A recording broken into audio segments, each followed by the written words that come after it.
verse 1 hanggang 3. Ang sabi po dito sa verse 1, we must pay more careful attention. Therefore, to what we have heard, so that we do not drift away. For if the message spoken by angels was binding, and every violation and disobedience received its just punishment.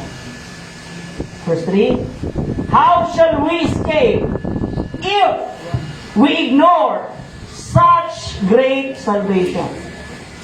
The salvation which was first announced by the Lord was confirmed to us by those who heard it. Sabi dito mga kapatid, dapat tayong maging maingat sa ating pakikinig. Amen. Hallelujah. Sa sa katabi makikinig tayo. Makikinig tayo. Amen. Maging maingat sa ating mga napakinggan, baka tayo po ay matangay. Amen. Paano tayo makakatakas? Paano tayo makakatakas mga kapatid sa mundo ito? Paano tayo makakasama sa kaligtasan kung ating i-ignore o ating i-neglect o ating pamabayaan ang ating so great salvation na ating napakinggan na sinabi ng ating Panginoon. Nais ko po mag-share ngayong umaga mga kapatid about the neglected salvation, ang kaligtasang pinabayaan o napapabayaan. Nais ko pong hilingan ang ating pong buting Pastor. Lord Jesus, malapit kami muli sa trono ng iyong biyaya. Hallelujah. Upang ipagkatiwala sa iyo ang pangangaral ng iyong mga salita. Sapagkat sa ganang aming sarili, wala kami magagawa. Kaya buong puso kami na nagtitiwala na mayroon kang pinadalang mensahero ngayon para dalhin ang napakahalagang mensahe na ito'y napapanahon at kailangan ng bawat isa sa amin, Panginoon. I-anoint mo ang labi ng iyong lingkod upang gamitin siyang daluyan ng pagpapala para kausapin kaming lahat sa pamamagitan ng mensahe ngayon na iyong nais ipasabi at ipaabot sa pamamagitan ni Pastor Joel, Panginoon. Anoint mo siya, gawin mo pagpapala at bayaan, Panginoon Lord, na kami, Panginoon, ay muling sisigla, muling mapapalalahanan, at kung kinakailangan kami, Panginoon Lord, hallelujah, ay patuloy na maturuan, Panginoon, upang sa gayon ugad, ang kaligtasan na ito po ang pinaka-goal namin kung bakit kami naglilingkod sa iyo, ay makamta ng bawat isa sa amin. Anumang malakit, anumang mga distraction, we rebuke in the name of the Lord Jesus Christ. Salamat sa tagumpay, sa pangalan ni Jesus. Amen and amen. Sa pangmalakas na palakpak natin, Panginoon. Hallelujah. Praise the Lord. Praise God. Bago ka umupo, magkamay ka ng 2 o 3 sa kanan, sa tagiliran, magsabi ka, pagpalain ka ng ating Panginoon.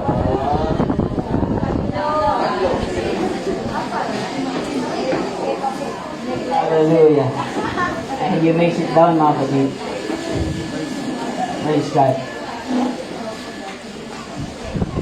Pag-uusapan natin ngayon, mga kapatid, patungkol sa the neglected salvation. Ang kaligtasang pinabayaan o pinababayaan, mga kapatid.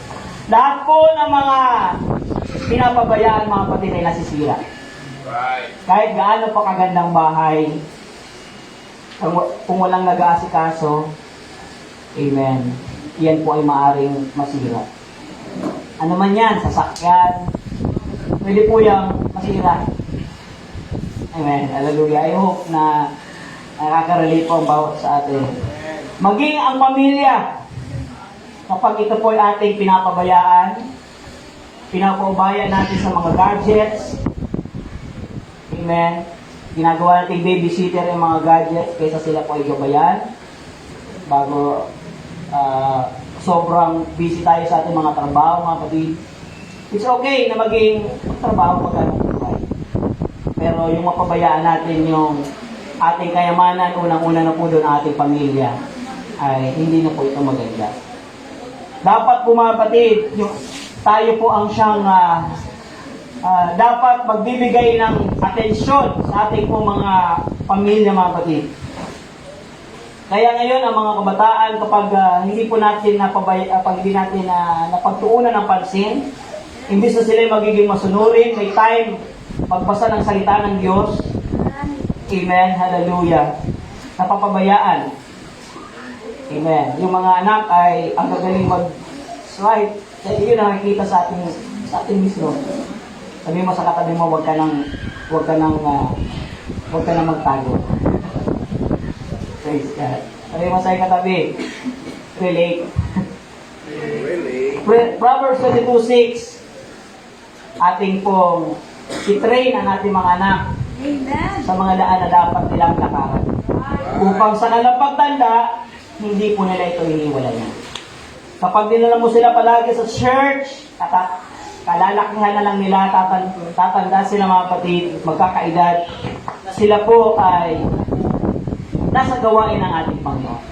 Kapag ating mga anak, hindi mo yan dinala sa church, balang araw iyan na mag-aalis sa church. Amen. If we neglect our family, mga kapatid, praise God. Ang sabi ng 1 Timothy chapter 5 verse 8, ang sino mang nagiging pabaya sa provision ng kanyang mahal sa buhay, lalong-lalo na ang kanyang pamilya, ay kanyang pinapabayaan ang kanyang pananampalataya. Siya ay mas masaol pa sa mga hindi mananampalataya.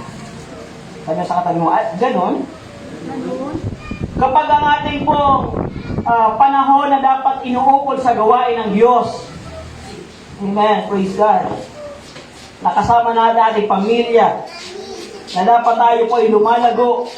Kapag ito'y ating napapabayaan, mga kapatid, praise God, nagdudulot po ng hindi maganda.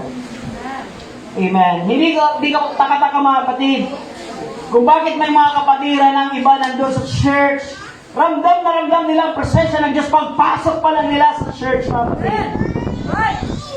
Dahil ayos ang kanilang relasyon sa Panginoon. Samantalang, yung walang malalim na relasyon sa Panginoon, look at the other pictures, mga kapatid. Yes, amen. Sabi mo sa katabi, oh, yun. Oh, ba yun? Praise God, sana nga po. Nandito po ako, mga kapatid, hindi para mag-entertain. Nandito po ako para ibahagi ang salita ng Diyos. Amen. Praise God. Magalit kayo sa akin, pero sasabihin ko po ang katotohanan. Amen. Makakabalik pa ba kami dito? Purihin ang Panginoon. Ang sabi ng Matthew chapter 6 verse 21, kung nasaan ang iyong kayamanan, nandun din naman ang iyong puso. Kaya dito sa church, itinuturing natin na ito'y ating kayamanan. Lagi tayong masaya. Masiglang dumadalo sa gawain ng Panginoon dahil ang kayamanan natin ay ating natagpuan sa lugar na ito. Kaya dapat kung pumunta ka man lang sa church, siguraduhin mong ito ay intentional. Amen. Hindi dahil sa wala na kasong gagawin para sumaya man lang ang buhay ko, makasimba na nga. No! Pupunta tayo sa gawain ng Panginoon dahil mayroon tayong tungkulin sa Panginoon. Ito ay ating duty, mga kapatid. Hallelujah. Ito yung time na tayo po ay nagko-connect sa ating Panginoon at sa ating mga kapatid. Amen. Praise God. Ang ating pong habits of worship, habits of studying the Word of God, and prayer, mga kapatid, ito ay dapat maging intentional to avoid any danger, mga kapatid, of neglecting our so great salvation. Amen. Ang sabi po, mga kapatid, ng Hebrews chapter 10 verse 25, let us not give up meeting together. Huwag nating i-give up. Huwag nating ipagpalit ang ating pagsasama-sama katulad ng ginagawa ng iba. Bagkus tayo ay magpalakasan sa bawat isa, lalo pat ating namamalas na malapit na ang pagbabalik ng ating Panginoon. Amen! Amen. Praise God. So, huwag nating gawing normal na hindi tayo nakakadalo sa gawain ng church lang naman yan. Atin nala ko anniversary. Marami daw food, mas maraming makakadalo. Anniversary na ako atin? No. kinakailangan daluhan po natin dahil ito po ay ating duty. Dahil walang ibang pinalalakas, walang ibang pinatitibay, sabi mo sa katan mo, ikaw yun. Ikaw yun. Amen. Hallelujah. Huwag tayo maging over-familiar, mga kapatid. Church lang naman yan, devotion lang naman, Sunday school lang naman yan. No! Anumang pag-stay natin dito sa church ay nagdudulot ng paglago sa ating pong pananampalataya. Praise God. Pag-usapan natin ang neglecting our salvation. Ano ba ang ibig sabihin ng pagpapabaya sa ating kaligtasan? Ito po ay nangangahulugan ng failure to make spiritual being, spiritual well-being. Amen. Ito pala ang ating pagpapabaya sa ating spiritual life. Amen. Kung saan ang ating po dapat maging natin itong first priority, kung saan kapag napabayaan natin ang ating kaligtasan, praise God, nagkakaroon na tayo ng apathy. Alam niyo apathy? Akala niyo apathy? Ay sabihin ng apathy, mga kapatid, kawalan ng pakialam. Praise God. Amen. O kaya disregarding our spiritual discipline. Amen. Amen. Kasama po sa spiritual discipline. Ito po ay tinuturo sa mga bagong baptized. Congrats po sa ating mga bagong baptized.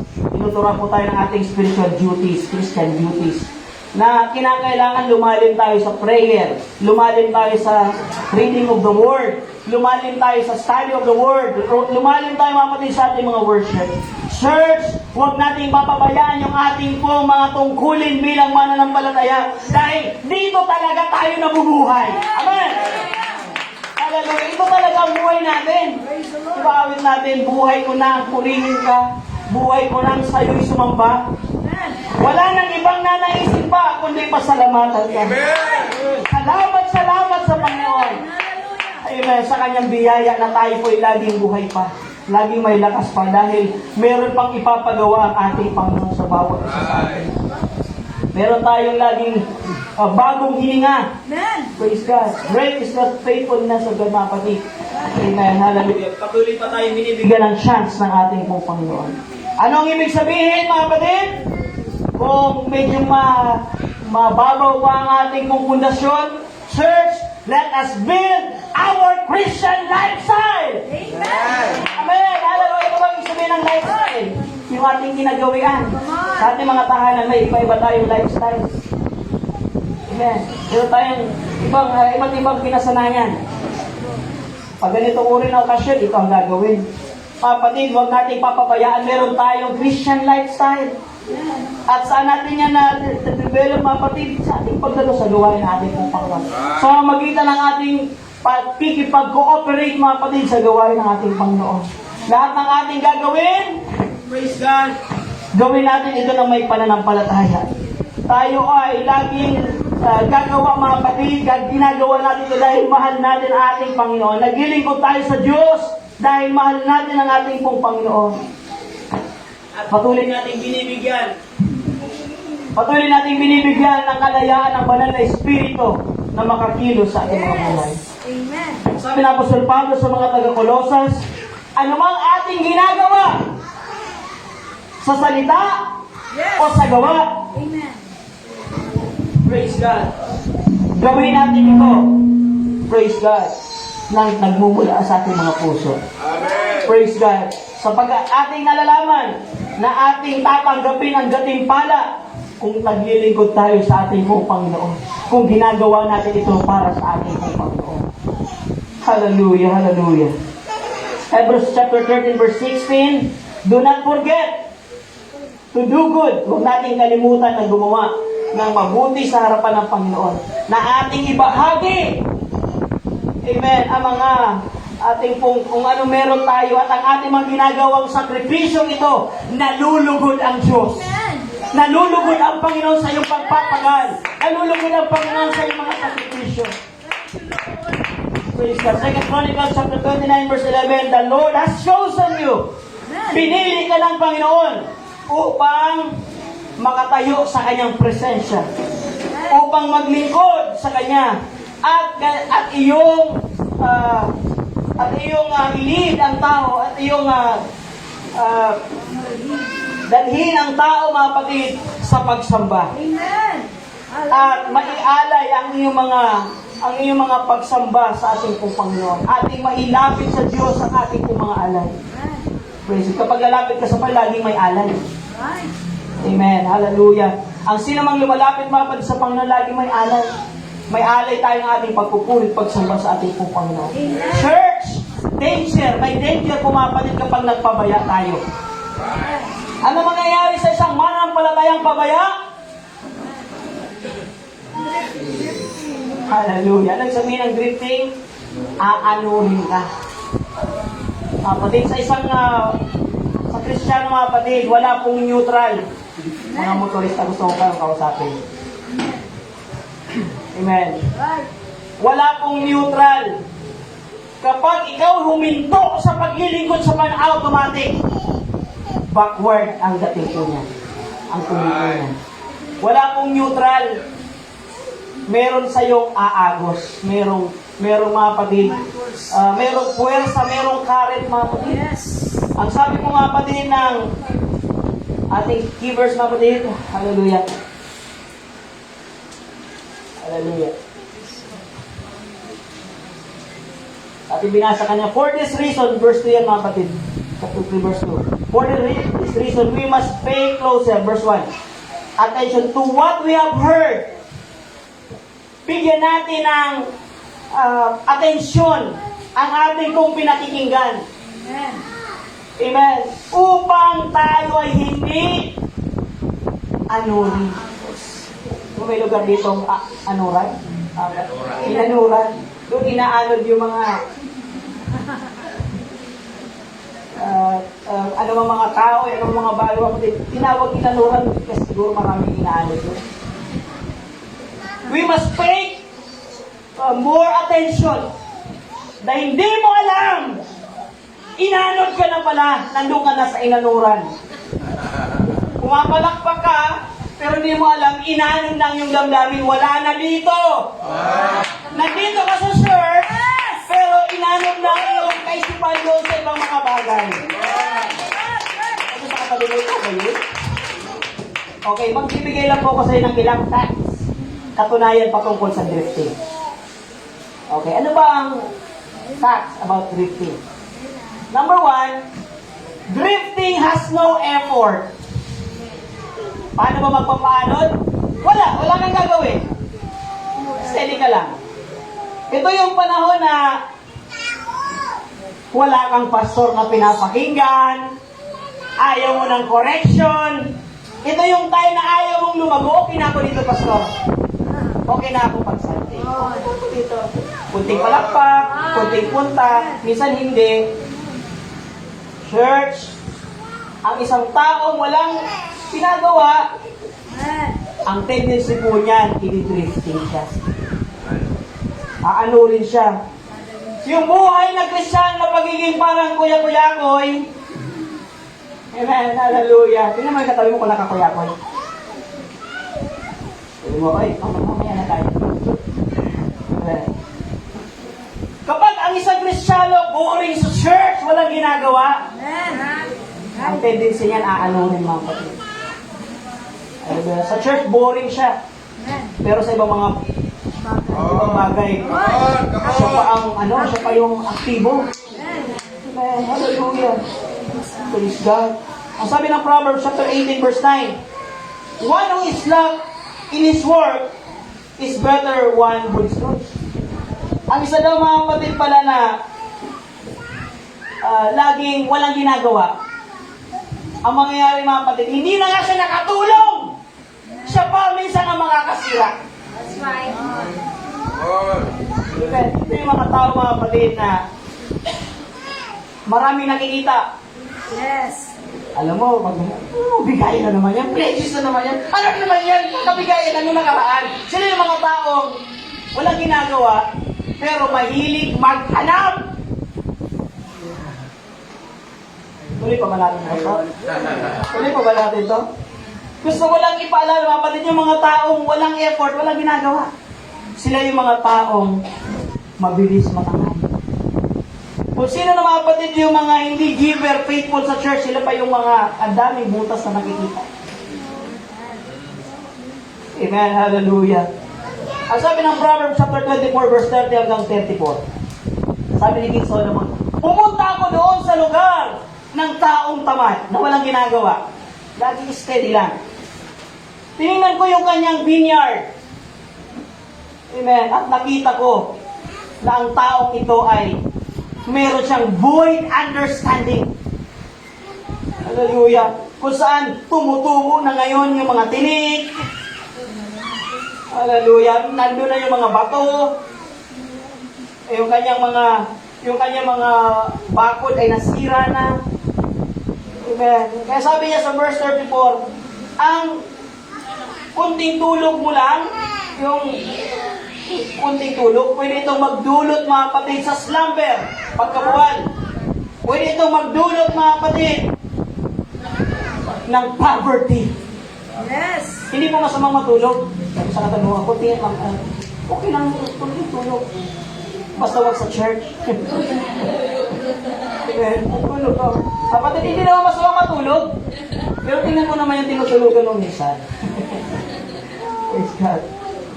May warning po mga kapatid, ang Biblia sa mga taong nagpapabaya, maaari po silang tangayin. Maaari po silang mawala yung kanyang reward. Hallelujah. Minsan yung ating pong procrastination, ang sabi ng procrastination, yung ating pong pagpapaliban, saka na lang. Amen. Kanala.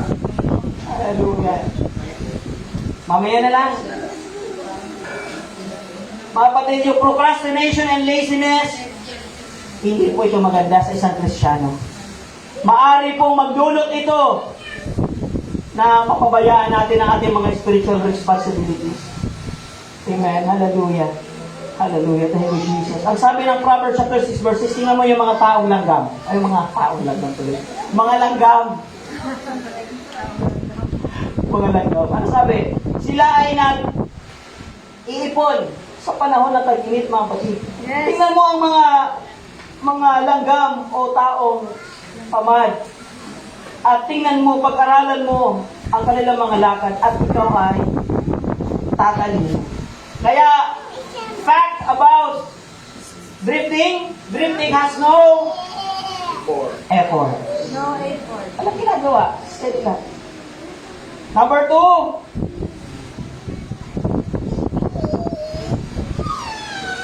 praise God. Sabi dito, you will be drifted if you are unconscious.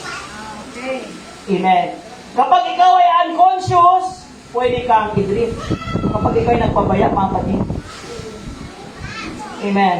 Ang sabi po ng science, mga kapatid, ang tanging nagre-resist lamang po sa current yung mayroong buhay. Amen. Right. Diba yung isang tao, hindi marunong lumangoy, katulad ko. Pag nilagay mo, huwag yan. Pero subukan mong magtapon sa ilog, huwag yung gagawin sa ilog na patay. Ano mang bagay mga kapatid na walang buhay. Ilagay mo dyan. Pag pag wala yung buhay, wala yung magagawin kundi kung paano. Yes. Diba? Ang sabi mga kapatid ng Lucas chapter 7 verse 11 to 41 to 42, ang sabi ng Panginoong Jesus kay Martha, Martha, masyado kang worried sa maraming bagay. Amen. Amen. Sobrang busy. You are worried and distracted of many things. Only one thing is necessary. Yes. Amen. Marami tayong mga bagay. Marami tayong mga bagay, mga kapatid, na minsan pinagkakabalahan. Nagiging busy tayo, minsan busy doing nothing. Yes. Nagiging unconscious na tayo na napabayaan natin. Linggo pa lang ngayon. Amen. May prayer meeting pa na nung Friday. Amen. Nakalimutan ko. Yun yung mga conscious, yung mga taong madaling tangayin. Hallelujah. Right. Meron pong isang Bible character, Judges chapter 13 hanggang chapter 16. Kilala niyo yan? Si Samson. Ang sabi doon mga kapatid sa 16 verse 20, and she said, Philistines are upon you, Samson. Nandito na Samson. No. Upaw na siya. Tinanggal na yung kanyang covenant mga kapatid. Yung kanyang ng kanyang covenant, yung buhok. At sabi ni Samson, siya gumising. At sabi niya, at gagawin ko lang yung katulad ng ginawa ko dati. Puputulin ko yung tanikala. At makakalaya ulit ako at gagawin kong malaya ang aking sarili. Ang sabi nito, but he did not know Amen. that the Lord had departed from him. Subalit hindi niya na alam. Hallelujah. Nakalimot siya. Wala na palang presensya ng Diyos. Sabihin mo sa katabi mo, siguraduhin mong nasa iyo pa ang presensya ng Panginoon. Amen! Hallelujah! Huwag mong pabayaan ang iyong kabisihan ang siyang maghiwalay sa iyo sa iyong relasyon sa Panginoon. Huwag mong hayaan ang iyong spiritual life ay tangayin ng anumang mga bagay, mga kapatid, na ating pinagkakabalahan. Hindi kasi Superman. Hallelujah! Right. Hallelujah. Hina ang katawan. Dami ng kamay, parang octopus, no? Hina ang kamay, ay hina ang katawan. Hallelujah. Tapos, reklamo ka pag Sunday. Ay, antok ako. Inubos mo ang energy mo sa mga bagay na. Walang pakinabang. May pakinabang po, pero anumang bagay na sobra, masama. Hallelujah. Sa school, pag pumasok ang hikabigab ka, sasabayin ka ng professor. Sa trabaho, papasok ka ng Parang walang gana. online, Tamlay, hina. sitahin ka talaga ng superior mo. Ano ba naman yung trabaho yan? Nagtatrabaho na. Nasa oral ka tapos ganyan ka. Pero sa church, purihin ang Panginoon. Napakabuti ng Panginoon. Kaya sabi ng Apostol Pablo, alang-alang sa kahabagan ng Diyos na iyong iharap ang iyong katawan na ikalhaing buhay.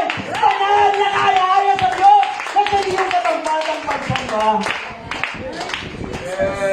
Alam mo, it's unfair. It's unfair, you know. Sabi ni Manny Pacquiao. It's unfair.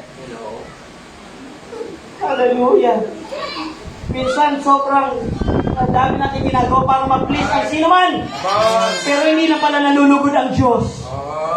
Natangay ka na. Natangay ka na ng agos. Gusto mo makita ang sarili, gusto mo makita mo ang sarili mo? Ito ang kalagayan mo kapag ikaw ay na-drift. Yan ka. Kasama ang basura. Hindi, minsan tayo yan ang trabaho natin. Akala natin, okay pa. Hallelujah. Pero sa harapan ng Diyos, basura pala yung ating mga ginagawa. Amen. Hindi nakalulugod! Right. Hindi natutuwa ang Diyos sa kanyang practices, mga kapatid. Maaaring pinadala po kami ng Panginoon sa church na ito para gisingin ang ating mga natutulog na damdamin. Church, huwag mong pabayaan ang iyong kaligtasan. Huwag kang pagpapabaya na ikaw ay matanayan ng anumang araw ng sanlibutan nito. Nalilihis ang ating paglilingkod. Oh, my Lord. Minsan sobrang busy tayo sa pagkamal ng salapi. Amen. Saan mo maiwan yan? Sa pansoy. Madadala yun. Right. Come on, bro. Pero lahat ng mga ginawa mong investment sa kaharian ng Diyos, ito ang mananatili. Ito ay iyong maangkin, mga kapatid, ang reward mo lang sa ating Panginoon. Church, be careful. Sabi sa katabi mo, mag-ingat. Hallelujah. Lahat ng impact sa future, it is an echo of your effort today. Amen. Lahat ng impact. Kaya kung gusto mo magkaroon ng maximum impact in the future, mag-ingkod ka ng buong katapatan sa harapan ng Panginoon. Hallelujah. Hallelujah, Jesus. Hallelujah. Meron pong maximum impact, mga kapatid, ang ating mga ginagawa ngayon. Hallelujah. Napakalingaw sabi ng writer ng Hebrews. Paano tayo ngayon makakatakas? If we ignore, hallelujah, such a great salvation. This salvation which was first announced by the Lord was confirmed to us by those who heard Him. Amen. Kapatid, neglecting our salvation, ito po ay nangyayari ng gradually. Sabi sa katabi mo, unti-unti, ano sana yan? Sa Bisaya? Kanunay. Kanunay. Unti lang. Hinay-hinay, basta kanunay. Ano ba? Nangyayari utay-utay ba? Utay-utay lang. Wala mga kapatid na anod ng bigla. Yes. Right. Tama. Isa Tama. dito ka na sa unahan. Sunod na sa second. Ano sa pamalayan mo nasa likod ka na. Pamalayan mo nasa labas ka na ng gate. Pamalayan mo nasa ibang lugar ka na. At wala ka ng damdamin sa gawa ng Diyos. Church! Wake up! Wake up! Mag-isip na tayo mga kapatid. Malapit ang bumalik ang ating pong Panginoon. Hallelujah! Hallelujah! Humihina na yung ating mga conviction. At magudulot ito ng spiritual shipwreck. Hallelujah. Paglubog ng ating Hallelujah. Church, hindi kalooban ng Panginoon na tayo po'y maging tamad sa paglilingkod. Amen. Kung dapat tayo ay maging masipag, masipag ka sa paglilingkod. Amen! Amen. Hallelujah! Minsan, pag nakita tayo ng ating mga boss, sipag dito Yes. Another bigay ko. talaga namang bonus. Yes. Pero minsan sa Panginoon, hindi natin alam, tinitingnan tayo 24 hours a day, mga kapatid. 24/7. Tinitingnan ko tayo ba ay masipag sa paglilingkod sa Panginoon. Laziness is more dangerous than it appears.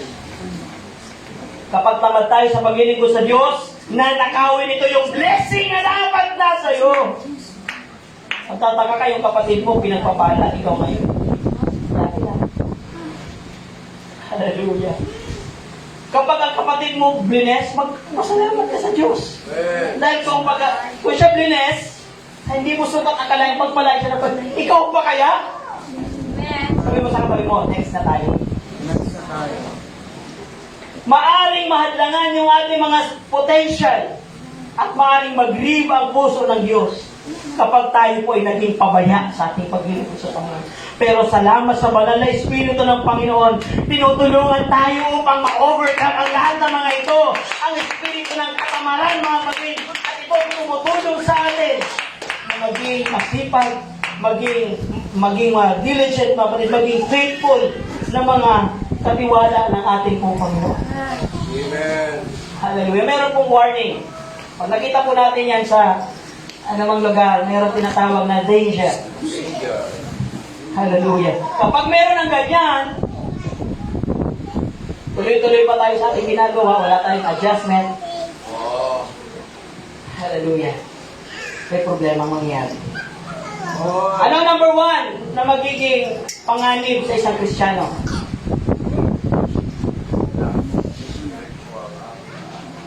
Pakibasa nga po, mga kapatid. Mawawalan ka ng spiritual appetite sa mga spiritual na bagay. Oh, come on. Amen. Hallelujah. Yung panlasa mo na dapat sa gawain ng Diyos ay dapat masigasig, nawawala. Minsan, sobrang hallelujah. Nandiyan ang Word of God. Imbes na mag-appreciate ka, salamat sa Panginoon. Hallelujah. Dahil wala kang appetite, wala kang panlasa. Amen. Ano nais ng Panginoon? Kapag lagi kang dumadalo sa gawain ng Diyos, nandun yung gutom, nandun yung kauhawan, dahil ang pangako ng Panginoon, kapalad yung mga nauuhaw na gugutom sa katwiran, sapagkat sila ay pupusabi na natin po, Panginoon.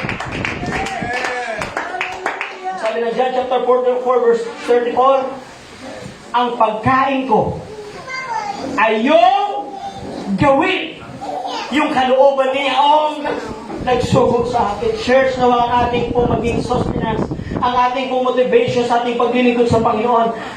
Hallelujah, yung magawa natin ang kalooban niya o Yes. Amen. nag-utos sa atin. Number 2, mga kapatid, na danger. falling away from godly influences. Oo. Delikado po yan. Hallelujah. Yung mga godly influences, hindi na ito yung nag-shape ng ating pagkatao. Amen. Hallelujah. Lumalayo ka na sa iyong mentor, lumalayo ka na sa gawain, lumalayo ka na sa cell group, lumalayo ka sa discipleship. Come on. At naglilingkod tayo sa Diyos on our own terms. Ibig sabihin na, isimba na lang ako kung gusto ko. Isimba na lang ako pag matindi lang pagkakailangan ko. Pero pag hayahay, saka na, may pupuntahan ako at dami kong appointment. Church, mag-ingat tayo. Meron pong magiging falling away from godly influences. Pero hindi natin papayagan yan sa pangalan ng Panginoong Jesus. Magre-renew tayo ng ating covenant, ng ating commitment sa harapan ng Panginoon. Paano sa pastor? Doon lang yan sa mga baguhan. No. Si Demas po, ang sabi ng 2 Timothy chapter 4 verse 10, siya po'y isang malagong Kristyano. Sabi sa katabi mas malago pa sa'yo. Oo. Evangelista. Nangangaral fiery. Sala ng Diyos. Pero isang araw, hallelujah, nasumpungan na lang itong si Demas. Malayo na yung kanyang damdamin sa gawain ng Diyos. Bakit? Minahal niya itong present world. Hallelujah. Kapatid, anong dapat gawin para manatili ang iyong apoy sa paglilingkod sa Panginoon? Check mo ang sarili mo. Are you a part of cell group? Yan, ito na tayo sa cell group. Come on. Amen. Itong cell group, mga kapatid, ito po ay very effective sa amin. Purihin ng Diyos. Hallelujah. Pag sinabing cell group, mga kapatid, ito po ay mga maliliit na member ng church na nagsama-sama. Pwede po dyan mag-Bible study. Bawat isang cell group, meron po yung leader. Purihin ng Diyos, every Wednesday, meron po kaming kung saan yung ating po mga cell group leaders ay amin pong mini-mentor. Amen. At sila po yung amin po mga umahawak. Meron po yung mga cell group and ang iba niyan assistants. Nagtuturo sa salita ng ating Panginoon. Kami nag-invest sa kanila, binigyan namin sila ng notes, binigyan namin sila ng notebook. Lalo na mumonitor na kanila po growth na kanilang mga members. Makikita niyo po yung mga picture, mga kapatid. Ito mga cell-group namin ito, mga kapatid, hindi po sila nakaka-attend lahat. Dahil sa iba't ibang kadailanan. Ang iba ay wala pong pamasahe, wala po kami malaking sakyan ng panghakot. Ang iba nahakot ng tricycle. Amen. Kaya, yung isang malaking church, dinala sa bahay ng bawat. Tingnan niyo po yung mga picture, mga kapatid. Yan po yung aming mga cell group. Praise God. Yan po isang area lang po yan. Amen. Na hindi man po namin sila makadala sa church lagi, pero mayroong nag-aalaga sa kanilang cell group leader. Sabihin sa katabi mo, ano nakikita mo? Praise God. Ayan. Mga leader po dyan, mga kapatid, iba-iba yung edad. Ang iba, may edad na, iba bata pa, iba may kapansanan, ang iba senior. Hindi po hadlang. Basta, katulad ng preacher yung last Sunday, yung available. Amen? Amen. Katama mo yung preaching natin. Available. Praise God. Look at that, mga kapatid. Na-inspire ako, mga kapatid, sa pinos ni Sister mo kanina umaga. Oo, katuwa. Praise God. Pero alam niyo po ba, higit pa dyan ang mga tao lilitas. Kung ikaw ay available, ang iyong tahanan pwede maging cell group. Yes. Amen. Look at that, mga kapatid. Kahit ilan, pwede ka one-on-one. Nakikita niyo po yung mga kapatid. Praise God. At sa cell group kayo, mga kapatid, doon na sila nahumpok sa salita ng Panginoon. Yung cell group leader na mismo magsasabi, Pastor, pero na po kong ibabaptize sa amin. Amen. Praise the Lord. Kaya purihin ng Diyos, kung yun yung nag-report din sa amin, lalo na dito dahil mas advanced na po kayo, mga kapatid, sa amin. Praise God. Yan po yung mga picture, mga kapatid. Yan. Maliit lang po yung aming church mga kapatid, kung dadalhin mo lahat din doon, ay talagang tunay na masikip. Amen. Praise God. Hallelujah. Yan, minsan mga kapatid, ang ginagawa ko po bilang pastor, ako po mga kapatid o kami yung mag-asawa, kami na lang dumadalaw sa bawat cell group. Minumonitor na lamang po namin sila. Right. Amen. Gusto niyo po mga kapatid na yung pastor mga kapatid ay magkaroon naman ng ginawa. Amen. Okay. Na makikita yung mga cell group leaders mga kapatid, talagang tinatrabaho nila. Amen. Kahit sa trabaho, sa school mga kapatid, pwedeng gawin ang mga bagay na ito. Kaya nagkaroon po kami mga kapatid ng cell group fellowship Sunday. Pinagsama po namin mga cell group.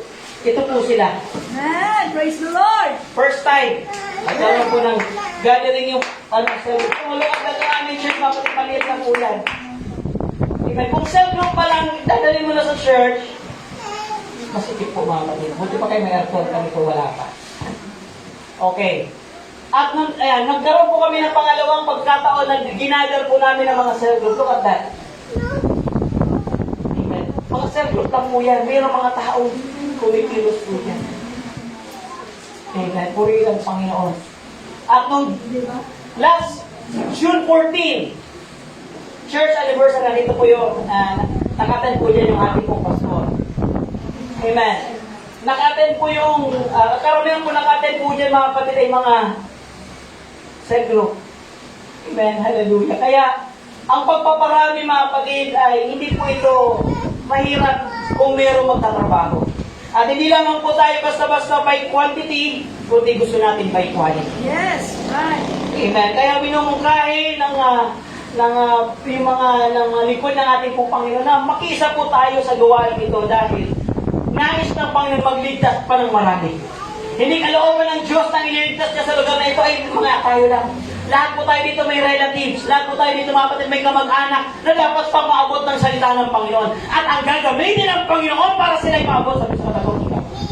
Ikaw ang gagamitin mo. Hallelujah. Ikaw ang gagamitin. Amen. Ang sabi ng Apostol Pablo kay Timoteo, layuan mo yung kalaswaang pangkabataan. Bagos, sundan mo yung katwiran, ang pananampalataya, ang pag-ibig, kapayapaan, at ikaw ay tumawag sa Panginoon ng may pusong malinis. Church, makiisa po tayo mga kapatid. Maging aktibo tayo sa ating pong mga programa ng ating local church. Ano magiging resulta? Ano ang danger mga kapatid? Danger number 1 is lack of spiritual appetite. Number 2 is falling away from godly influences. And number 3, isolation with the wrong crowd. Yan. Pag maling crowd na ang sinamahan mo, my Lord, my God, Wala na. nakakalungkot, nakakadurog ng puso mga kapatid. Yung mga kabataan kami, doon sa church mga kapatid, na dating aktibo ginagamit sa pulpit isang araw nung nagkamali ng sinamahan. Hallelujah. Kaawa sila ng Panginoon. Church! Bantayan natin ang bawat isa. Mga parents, bantayan po ninyo ang inyong mga anak. Amen. Baka maling crowd na ka ng sinasamahan. Right. Paano ba i-check? Madali lang. Basta na-check kung tama ba yung crowd na ka nasasamahan. Tingnan niyo kung sino yung mga tinatawagan yan. Right. Tingnan niyo kung sino katelebabad yan every night. Right. Tingnan niyo kung ano mga browser niyan. Kung ano mga binubuksan niyan sa internet. Wake up!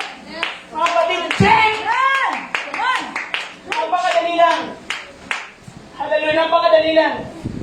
I-check ang kanilang spiritual status mga kapatid. Tingnan mo kung sino mga kinakausap ka. Tingnan mo kung ano yung mga binubuksan mga browser niya. Sa browser ko ng mga history niyan. Hallelujah. Ang bibilis. Para bago makita namin tatay, burahin ka agad yung history. Di ba? Okay na. Pero sa harapan ng Diyos, kita niya kung ano yung mga pinanood mo. Right. Amen. Hallelujah. Walang lingid sa Diyos. Come on. Tingnan mo. Yung kapatid ay mga mananampalataya na boring sa gawain paglilingkod sa Panginoon, nag-aawitan na, nag-aayang siya, boring. Check mo yung kanyang mga pinapakinggang musika. Right. Come on, come on. Check mo! Come on, preach. Hallelujah! Tingnan mo kung ano mga lagi niyang pinapakinggan at sinasabayan. Kung ikaw ay boring na boring mga kapatid, pagtas na yung gamay at pasyado kang kinilig sa ganyan, Right. Come on. Hawak mo ang hawak. Hawak mo. imbis na ang hawak mo ay faith, ay hawak mo ang beat, Ah, sabi mo sa kapatid mo, delikado. delikado yan. Magpantay tayo sa ating mga pinapakinggan. Amen. Lumatag yung kamakailan lang, yung mga minors Yes. sa killing, involved sa murders mga kapatid. Come on. Ano ang nagtulak sa kaisipan ng mga minor? Tingnan dito. Right. Yung KMDF mga kapatid. Alam niyo, mga KMDF, minsan yung yan po yung band ng mga kapatid na umaawit ng mga puro mga rock. At ang kanilang lyrics mga kapatid ay puro mga pagpatay, kalasahan, immoralidad, which is mga kapatid, hindi ka lugod-lugod sa Diyos. Right. Be careful. Amen. Ingat mga kapatid. Malapit ang bumalik ang Panginoon sa kanyang pagbabalik. Nakakalungkot ang miyembro ng iyong pamilya. Hindi nakasama dahil pinabayaan natin. Oh, Jesus. Mercy, Jesus. Yes, Tawa mo kami, Panginoon. Lord. Hallelujah, hallelujah. Tulungan mo kami, Panginoon. Yes, Lord. Dapat nandito ka. Membro ka ng cell group, membro ka ng mga kapatid. Kung hindi ka member, dapat leader ka. Dalawa lang yun. Kung Amen. hindi ka leader, member ka. Kasi pag wala kang kinabibilangan dyan, napakabilis mong madrip mga kapatid. Sino may mga kasama ko sa table? Kayo nakakalam niya. Kung isa tayo sa worship, pero sa ibang mga gawain na may ilaw-ilaw, Preach. hallelujah. Preach. Yung pagbalik ng Panginoon at nasumpungan tayo nandun, kaawaan tayo ng ating Panginoon. Ang sabi mga kapatid ni Johan Wolfgang von Goethe, mga kapatid, sabi niya, sabihin mo sa akin kung sino mga kaibigan mo at sasabihin ko sa iyo kung sino ka. Meron pong malaking factor kung sino ang kasama mo. Kaya siguraduhin mo ang sinasamahan mo yung mga mainit sa paglilingkod sa Panginoon. Yung mga tao naghahanap ang ng paglilingkod sa Panginoon dahil nasa mabuti kang kamay. Preach. Therefore, my beloved, sabi ng Apostol Pablo sa mga taga-Korinto, be steadfast, be unmovable, always abounding to the word of the Lord, for as much as you know that your labor is not in vain in the Lord. Amen. Hallelujah. Hallelujah. Mga kapatid, lagi tayong maging matibay sa ating pananampalataya. Thank you, Jesus. 1 Timothy chapter 1 verse 19. Thank you, Lord. Panghawakan natin ang ating pananampalataya na may mabuting bunyi. Yes. Hallelujah. With someone having trust, away make shipwreck concerning the faith. Ay ba mga mananampalataya, mga kapatid na nagpabaya? Hallelujah. Nagdulot ng shipwreck. Nagdulot, mga kapatid, ng paglubog. Nakakalungkot, nagpasimula ka naglilingkod sa Panginoon, magtatapos ka sa ibang bagay. Come on. Right. Nakakadurog po sa damdamin ng aming mga pastor. Kung saan marami ng luha ang tumulo sa amin. May mga pagkataon wala kami maayos na tulog para ipanalangin itong kapatid na ito. Tapos mag-end up siya, mga kapatid, sa buhay na malayo sa Panginoon. Church! Wake up! Gumising tayo, mga kapatid. Huwag tayong magpabaya sa ating pananampalataya. Amen. Hallelujah. Huwag nating papabayaan yung kaligtasan ating tinanggap. Hallelujah. Paano natin ma-avoid? Paano natin maiwasan? Alam mga kapatid, meron pang pagkakataon para maiwasan. Amen. Hallelujah. Number 1, palakasin mo ang iyong personal na daily devotion. Yes. Amen. Balik na. Respect. Mga kapatid, ang isa pong gadget kapag ito ay sobrang loaded na, mga kapatid. meron po tinatawag na factory reset. Amen. Pwede po itong i-reset.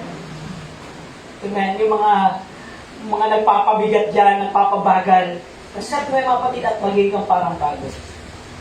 Ang sabi ng Psalms 119 verse 48, ang aking mga kamay aking itinataas sa iyo at sa iyong mga kautusan na aking iniibig. Sabi niya, I will meditate your statutes. Amen. Yan ang commitment ni Haring David sa Panginoon. Hallelujah. Ang sabi ng Apostol Pablo, tayo ay dapat lumago sa biyaya at sa pagkakilala sa ating Panginoon sa Amen. Kristo. Kung meron tayong dapat palalaguin mga batid, lumago tayo sa biyaya. Yes. Hallelujah. Lumago tayo, hindi sa mga bagay mga kapatid dito sa mundo ito na pansamantala lang palaguin natin ang ating knowledge, yung ating pagkakilala sa ating Panginoon. Kasi the more na nakikilala mo ang Panginoon, Yes. the more na ikay lumalalim sa ipagkilig. Amen. Praise God. Lumalalim ang yung commitment, lumalalim ang yung relasyon, at lalo mong pakamamahalin pa ang ating Panginoon. Amen. Hallelujah. Number 2, Thank you, Jesus. ano number 1? Strengthen your personal daily devotion. Number 2, remember the price of your salvation. Alalahanin mo yung halaga Amen. ng iyong salvation. Hallelujah. Dugo ng ating Panginoong Yesus ang nabuhos para sa iyo. Ang ipinagtubos niya sa atin, hindi mga corruptible things, katulad ng gold or silver, but precious blood of Christ. Amen. Hallelujah, hallelujah. How much more will the blood of Christ, who through the eternal Spirit offered Himself without blemish to God, cleanse your conscience from dead works, and to serve the living God. Mga kapatid, ang ating Panginoong Yesus, nabayubay sa cross ng Kalbaryo, nabuhos ang kanyang dugo para sa akin at sa iyo. Dahil kung walang nabuhos na dugo, wala tayong kapatawaran. Amen. Hallelujah! Siya mismo ang nagbata ng ating mga kasalanan. At ang kanyang katawan, mga kapatid, ay pinako sa krus upang tayo ngayon ay makapamuhay ayon sa nagpirat. Church, ang ating salvation, ito po ay naging free Amen. dahil may nagbayad. Right. May nagbayad. Yes. Amen. Kung hindi dahil sa ginawa ng Panginoon, wala tayo sa lugar na ito. Amen. Hallelujah, hallelujah. Lord. Yes. Ano dapat natin gawin para hindi tayo makapagpabaya sa ating kaligtasan?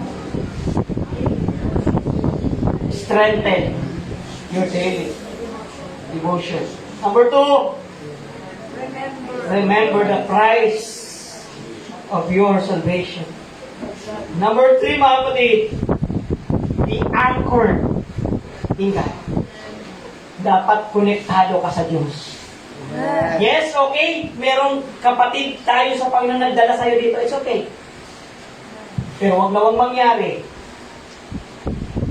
Hallelujah.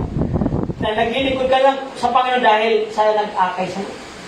Nawa, mai-connect ka mismo sa Panginoon. Yes. Na kahit nung kapatid mo minsan, siya na minsan ang nangihina. Ikaw na ngayon ang gagamitin ng Panginoon magpalakas sa Kanya. Amen. Amen. Hallelujah. Ay sa Panginoon, tayo ay maging connected sa Panginoon. For we have this anchor. For our soul, firm and secure.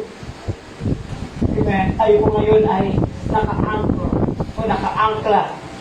Sinipitin natin pananampalataya. Doon tayo konektado sa ating pong Panginoon. Yes. Church, do not neglect your gift, Amen. which was given to you through a prophet. A prophetic message. When the body of elders laid their hands on you, kapatid, huwag nating baliwalaan yan. Mayroon po mga naglilayan sa inyo, mayroon na mga nagpipray. Huwag yung hayaan, mga kapatid, na mabaliwala ang alam mga prayers sa inyo. Na habang nandito ka pa sa church, habang nararamdaman mo pa ang presensya ng Panginoon, habang may nararamdaman ka pa sa tuwing ikaw ay nakakapakinig ng Word of God, samantalahin mo ito.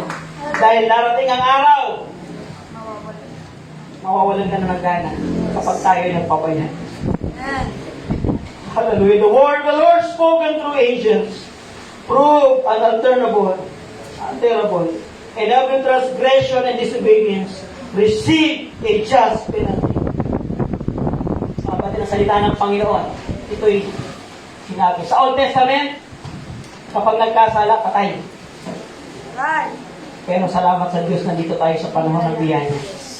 Mapagbiyaya ang ating pong Panginoon.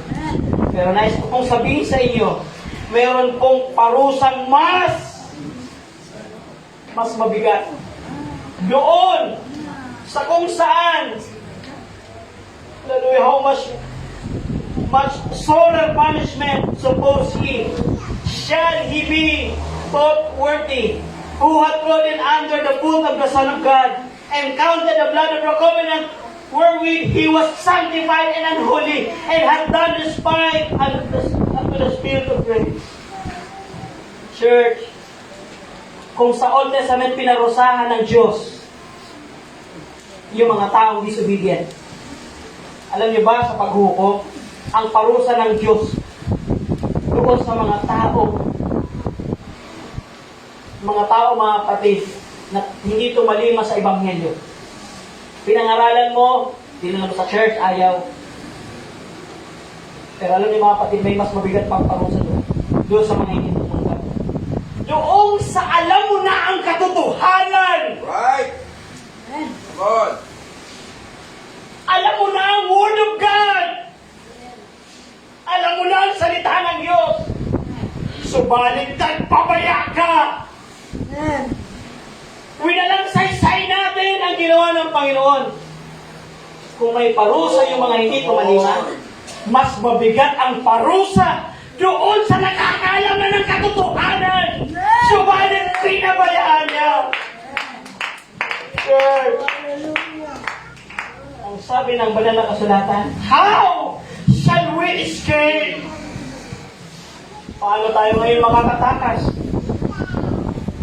Kung tayo ay magpapabaya sa great salvation. Pagkatapos na yung salita ng Diyos, napakinggan mo na, meron pang testimony, may mga signs and wonders, may Holy Ghost ka pa! Hallelujah. Pinuspos ka na ng banal na Espiritu ng Panginoon! Ano pa ang dahilan mo para pabayaan ang kaligtasan ang tinanggap mo? Ay, latay tatayo mga kasunod.